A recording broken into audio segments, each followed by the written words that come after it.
गाई खानु हुन्न भन्ने कुरा लेख्नु भन्दा पहिला मंगोलियनहरुले गाई पहिलेबाट खान्थे उनीहरुको जातमा पहिलेबाट खान्थे गाई खानु पर्छ भन्ने पक्षमा गाई खानु पर्छ भन्ने पक्षमा म होइन गाई खानु पर्छ भन्ने पक्षमा म होइन जसरी उहाँको आस्था छ नि जसरी उहाँको धर्म छ जसरी उहाँको आस्था छ त्यसरी उहाँहरुले पनि पहिलेदेखि खाएर आउनु भएको हो नि किन उहाँले खानुहुन्छ तपाईले खसी बाख्रा नखानुस् भन्दिने गाई त राष्ट्रिय जनावर हो नि त राष्ट्रिय जनावर हो म मान्छु राष्ट्रिय जनावर हो म मान्छु राष्ट्रिय जनावर हो म मान्छु उनीहरुले त्यो धर्म मान्छ कि मान्दैन भन्ने कुरा हो के उनीहरु त्यो धर्ममा आस्था छ कि छैन भन्ने कुरा हो के हैन नेपालको कानुनले दिए अनुसारका नेपालका नागरिकले के गरेका छन् हत्या हिंसा गर्न पाइन्छ भनेछ बलात्कार गर्न पाइन्छ भनेछ जातीय विभेद गर्न पाइन्छ भनेछ नेपालको संविधानले भनेछ जातीय विभेद गर्न पाइन्छ भनेछ छ कि छैन त्यो भन्नु न किन गरिराख्नु भएको छ गैर दलिलले कस्तो अनि ठीक छ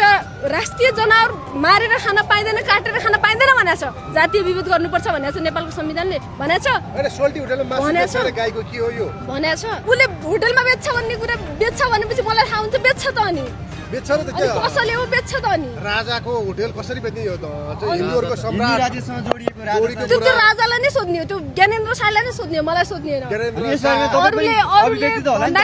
अरूले भन्दाखेरि मेरो अभिव्यक्ति के हो भने म धर्मनिरपेक्षता देशको नागरिक हो म हिन्दू धर्मलाई पनि उत्तिकै सम्मान गर्छु मुस्लिमलाई पनि उत्तिकै सम्मान गर्छु एउटा धर्म र आस्था भनेको गाई काटेर खान पाउनु पर्छ हैन स्वतन्त्र हुन्छ त्यहाँ जोसुकै पनि बस्न पवित्र हुन्छ नि धर्म भनेको त पवित्र हुन्छ होला नि त त्यहाँ स्वतन्त्र हुन्छ होला नि त त्यो कुनै बन्देज कसैलाई पनि बन्देज हुँदैन होला नि त अर्को कुरा के भन्छ भने अब गाईलाई राष्ट्रिय जनावरबाट हटाएर चाहिँ गैंडालाई ल्याउनु पर्छ पनि भनिरहेका छन् के भन्नुहुन्छ यसमा भने त्यो पनि गैंडालाई ल्याउने गाईलाई ल्याउने भन्ने कुरा त्यो अब यहाँको अहिलेको जुन छ नि दुई तिहाईको सरकार अब सरकारले निटे गरिसकेपछि त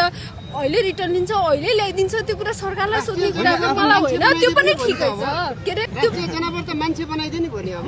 मान्छे नै जनावर जस्तो भइसक्यो त्यो पनि हो जनावरले गर्नुपर्ने थियो मान्छेले गरिरहेछ मान्छेमा गरिरहेछ संसद भवनमा हेर्नु त